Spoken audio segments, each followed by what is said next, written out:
Hello and welcome to another new video, and today we are going to be talking about the fact that I don't like Chara, or more specifically speaking, I don't like the genocide ending because of Chara. And there are only two things in the entirety of Undertale I think are genuinely not great, and basically pretty terrible in my opinion. One being Alphys. Okay, I'm joking, it's the status updates that Alphys does. And Chara at the end of Genocide. But to completely understand why I feel the way I do about this is, I gotta talk about Chara first. See, in the pacifist run, Chara is actually a character. We'll get to why that's important in just a little bit. Chara is the first fallen child, and Chara is the catalyst for basically the entirety of Undertale. See, if Chara didn't exist, didn't have that stupid ass plan, the human monster war, the second one, would have never started. And therefore, Asriel would have never started to kill the children that fell down, and therefore, Toriel would have never gone away from Asgore, and therefore, the entirety of Undertale would have never happened. And what I think is also important to mention here is that Chara is supposed to be one part of a duo. Part of the best friend duo, as I'm going to call it throughout this video, that of course being Chara and Asriel. Now, in the pacifist run, Asriel resurrects. But even after resurrecting, Asriel has a moment as Flowey. After turning back into Flowey, Asriel may not have a soul anymore, but a lot of things have been learned from the experience that has just expired. Flowey, to whoever he is talking to in this scene, is begging to not reset the timeline. Saying things like, Frisk is happy, do not take it away from them. Flowey also specifically says, Chara. When first viewing the scene, it should be pretty obvious to most people what the scene is supposed to represent. At least in theory. See, if you only look at this scene, this Flowey dialogue, it is pretty simple. We haven't been playing as Frisk the entire time. We've actually been playing as Chara.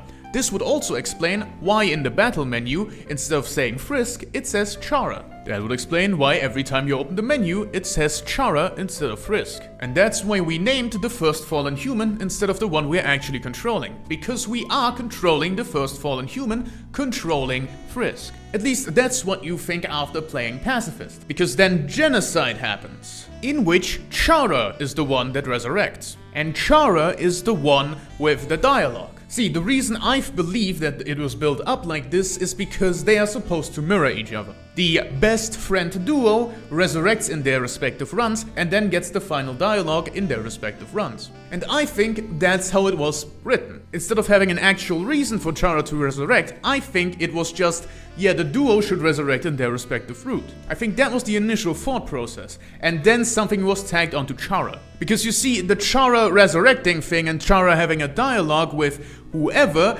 means that we cannot possibly be Chara. So either Flowey is just wrong, or something funky is going on. Now, I did actually have a conversation with a commenter who wasn't very polite, but did actually bring up a few points. One of the points brought up is that Flowey here is just entirely off himself. That we are actually playing as Frisk, and Flowey doesn't know what he's talking about.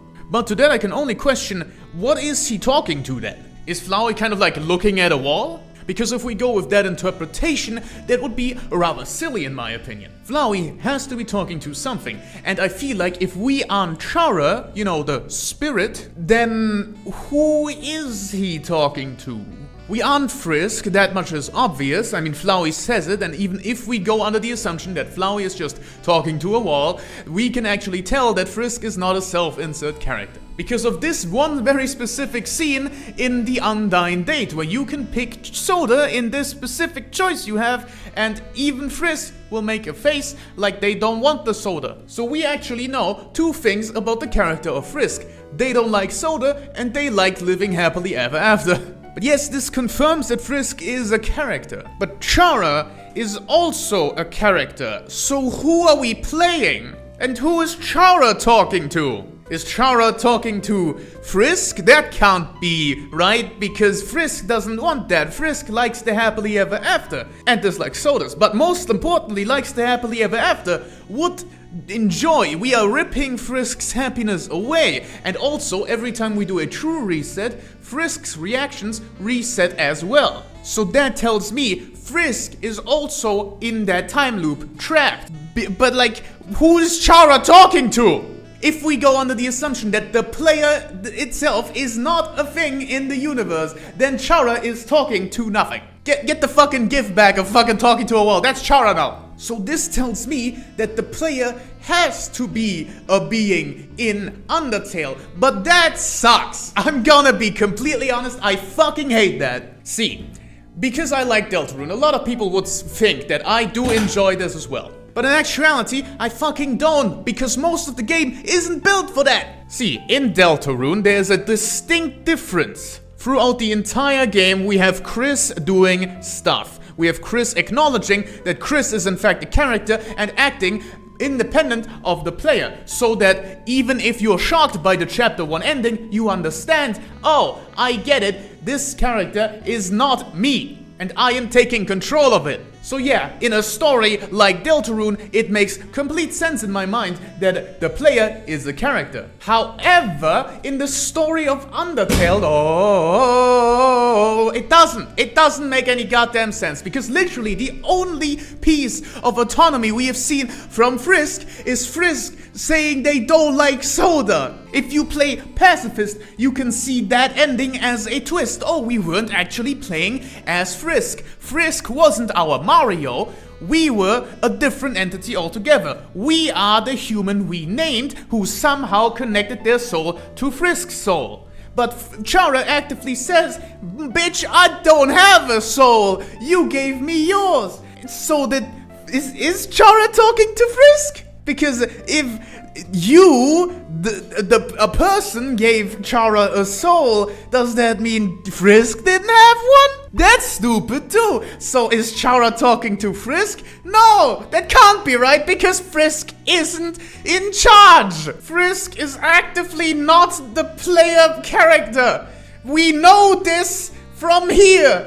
What do you mean? So I, the player, am giving the soul to Chara, and Chara is becoming an element of RPG mechanics. Chara represents the satisfaction of RPG mechanics number going up, which is obviously just, you know, the thing that inspired a game that inspired Undertale is actively about the RPG mechanics as a meta element. However, it doesn't fit into Undertale, and Toby just kind of shoved it in there. Chara's entire spiel about being a meta-fictional thing doesn't make sense, because you're not meta, Chara. You are here. You are the first fallen human, you fucking bitch. You can't be both. You can't be this dude's best friend and a meta-theoretical representation of RPG mechanics that don't make no sense. Sure, you can argue that this is, in fact, a thing that can happen if you resurrect. You know, have an entire change of character. But guess what, buddy old pal, buddy funny, haha funny guy? I don't like that! See, I'm not talking as if it doesn't make sense and couldn't possibly happen. I'm talking as if I don't like it, and I simply do not. A lot of the time when it comes to media, I like to simply ignore things that I don't like. For example, Five Nights at Freddy's. I've simply refused to acknowledge anything beyond Ultimate Custom Night, because it's terrible. And in Star Wars, I've simply stopped acknowledging anything that came out after Episode 6. Timeline speaking, by the way, Clone Wars is goated, the prequels are as well. Go fuck yourself. So yeah.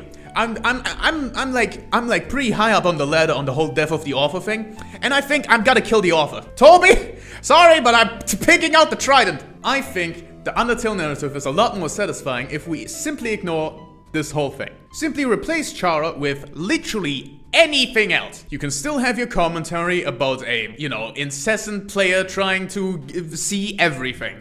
Just for the sake of seeing it and for no real purpose. Even though they had a perfect happy ending, they still chose to go back and make and destroy everything just to see what would happen if they destroy something. Or, you know, fight Sans, I guess. Which is a valid reason to go back. And you can have your thing, and if they then choose to recreate the world, you can then have your entire thing where you're like, huh, okay, so you even came back. Even though you destroyed everything, you just want to see what happens, don't you, you little fucking shitball? And then you let them back in. You don't need Chara for that. Chara being here makes it worse in every way. The representation of RPG mechanics bullshit makes it worse in every way. Because guess what? That's not a thing you have to actively mention you are now. Because guess what? You're not that! You're a stupid fucking child that got itself killed for absolutely no reason, killing 2 people and starting a major conflict. You're not the representation of number go up. It is also just fucking cringe. I love Undertale's writing. And when it's cringe, it has a reason to be cringe. But on Chara? See, Flowey is cringe. But that's the point. You know, Flowey is a child without a soul. Imagine yourself the cruelty of a child without a soul. That's Flowey. Elvis is cringe. But that's by design. Like obviously, he meant to do that. It's still annoying as fuck. But Chara, soulless? No? I mean, Chara literally says we gave them a soul. So Chara isn't soulless. Chara just kinda felt like, instead of being a person, I'm gonna instead become RPG number go up, which is fucking cringe and not something a child would do. See, Flowey is an accurate representation if you were to take away the soul of a child and give them godlike powers. Chara is not that. Chara's a weird ass motherfucker. So, in a hypothetical world where all of that didn't fucking exist, where we just ignore that this ever happened, what would actually change? Absolutely fucking nothing. See, we wouldn't have this really cool thing where both of the best friend duo are resurrected on their specific run. Because, you know, it doesn't make any fucking sense that genocide is Chara's run. That's still a child. Why is that their run? If we instead simply have this, and then you destroy the world without any prompt, and that's it. And then, if you relaunch the game and wait 10 minutes, you simply get the choice to recreate the world without any additional dialogue. That would still hit, because you are actively the one destroying the world. And you can't back out last second and be like, I don't want to destroy the world, and then Chara just kills you and the world together. That is stupid as fuck. The entire bloodline built up to the fact that you are going to destroy everything. Like Undyne's entire speech was literally just that. I feel every heart beating as one, monster kind and humankind, because if you're done with us, you're gonna destroy them too. So giving the player the choice of backing out in the last minute don't make no fucking sense. And it's only there because Chara is there. And if Chara isn't there, you are actually controlling Chara the entire time. You are just Chara. And then it would make this whole character creation thing where you can give Chara a name just better, because you are doing literally nothing but naming yourself. Sure, you are controlling Frisk, but actually you are the first fallen human. That's why in the genocide route, every time you level up, it says Chara level 19, Chara level 12, Chara level 13. Your name next to the level, not Frisk, your name. So if we just ignore that scene, like I like to do, I just love to do that, I think the game is just better. So, I'm going to establish a new canon that is entirely up to me, because fuck you. But in actuality, that is not happening, is it? See, normally I would do that. However, there is a problem that has arisen with me getting this channel. See, this channel gets discovered by a lot of people every single day. And if I make the statement that I am going to change Undertale canon right now, completely ignoring that statement that Chara made, then a lot of new people that came after this video would see this as an inaccurate channel. A lot of new people joining after this video, not seeing the reasoning as to why I fucking hate it and want it to be not canon, would see this video, would see, you know, a different video where I neglect to mention that this is a thing that happens, and then say, oh, you forgot this, you forgot that, when in reality, no, I simply choose to ignore it. So while you find people at home without an online following to keep up with can do whatever you want with the lore, I have to stay canon. At least I have to stay canon if I want to engage with Undertale. However, there's technically the possibility that I can just make my own Undertale AU and rename it into something else and talk about that exclusively So I don't have to worry about that. But nevertheless, this video will get a ton of dislikes and I'm completely fucking fine with it. This is an opinion. After all, sure, it can happen. This is however you want to write your stories, Toby. But like, this just, in my opinion, straight up fucking sucks balls. So if you enjoyed this video, you can go ahead and tell me that my fit goes absolutely goddamn hard. Cue the clown.